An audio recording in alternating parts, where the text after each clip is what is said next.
We've got very little time and there's so much to say. There's two things I want to address. The first is the economics of age-friendliness, and secondly about social isolation and loneliness.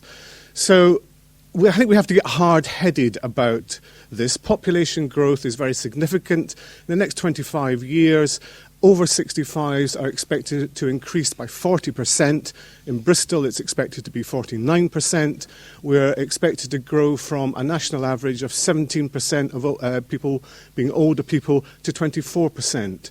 So that's a huge rise, demographic change in a very short period of time. So it's serious, and it's here now. So when you think about that, and then you think about all the money that has to be spent on health for older people, all the money that has to be spent on social care for older people, all the money that has to be spent on pensions for older people, can we really afford this? Well, I imagine a number of you are thinking, well, that must add up to several £billion, and yes, how can we afford this ageing population? Well, I have to say the good news is that older people actually don't cost the economy anything. In fact, the news is much better than that. Older people make a net contribution to the economy of £40 billion currently, and in the next 25 years that's expected to go up to £70 billion net contribution. So the idea that we cannot afford an ageing population is ridiculous, and it goes against all the stories you hear in the press, which would lead you to imagine that it's old people who are dragging the NHS into the gutter. They're not. Older people are contributing far more to society and the economy than they get back. Now, where does that come from? Well, a lot of that money comes from older people's employment and paying taxes. Currently, about 1 million people over 65 continue in employment, and that is growing.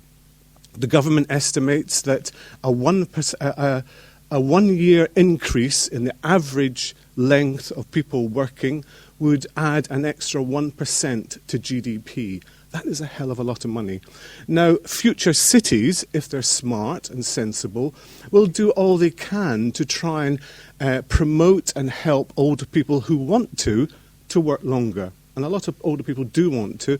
Some people have really crappy jobs, and so that's not the case. But increasingly, older people are wanting to and should be supported to work longer. And given the ageist culture we live in, a lot of over 55s end up being made redundant or pushed out of employment and end up in a very bad situation with not enough money in their pension pots to give them a solid retirement, and suffering from ill health and mental health problems. So we need to do a lot more about that. Of course, a number of people then say, well, what about young people? If we keep older people in work, there won't be any jobs for young people. Well, that's another fallacy that future cities really need to address head on. It's like the arguments in the 50s and 60s that women shouldn't go out to work because they take all the jobs from men. Well, how ridiculous is that? And it's the same issue in relation to older people. I want to move on now to the second thing I wanted to address, which follows on from the animation that we've seen, which is about loneliness and isolation in older people. Now, I'm sickened, I have to say, by the John Lewis advert, which has the old lonely person on the moon. And that's one of the narratives which is, I think, very unhelpful around older people. But that having been said, severe loneliness does affect between 10 to 15% of older people. And that's not just people not having a mate to go out with on a Saturday night. That's severe and enduring loneliness. And it's equivalent in its health impact to smoking 15 cigarettes a day. It results in far more older people going to GPs, getting ill and using health services, despite the additional misery that they suffer. So future cities need to address this because the demographic trends are towards children and families moving apart, ever increasing distances, a breakdown in local communities. So future cities need to address this, I think, quite strategically. Well, I think we're very fortunate in Bristol to have the Bristol Ageing Better programme, which is £6 million over the next 5 years to address loneliness. And I think it presents a model for a strategic approach to addressing loneliness in cities. I haven't got time to go through the details, but there are 4 main elements that I think any city would do well to follow in the future. And that's, first of all, setting the groundwork, the ground conditions for addressing loneliness. And in Bristol, the aim to become an age-friendly city, which is the reason that Bristol Ageing Better has sponsored this event, is part of that, as is the animation you've just seen to raise people's awareness about loneliness as an issue. The second element is about identifying and informing people, because I think most people think, well, all you have to do to address loneliness is put on a few activities and people will turn up. Well, the people who turn up at these activities are the people who'd probably join the club anyway. They're not the ones that are most likely to experience severe loneliness. So you have to have in place the mechanisms to proactively go out and find those older people who are severely lonely. The third element is about working with communities.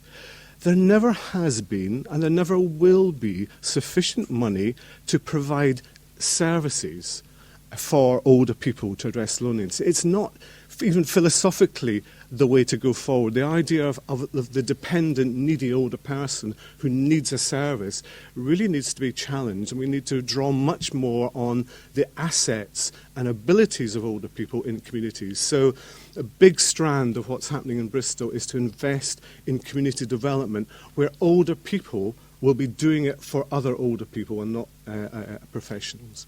The last element is about working with those individuals who have much more significant issues around loneliness, because it's not all about people not knowing that there are activities going on in their communities. Some people have got emotional and psychological issues which make it difficult for them to engage with others, and there's a need for that kind of psychological support. And mainstream mental health services really fail to address the needs of older people. So I think that's probably as much time as I have to talk about these issues.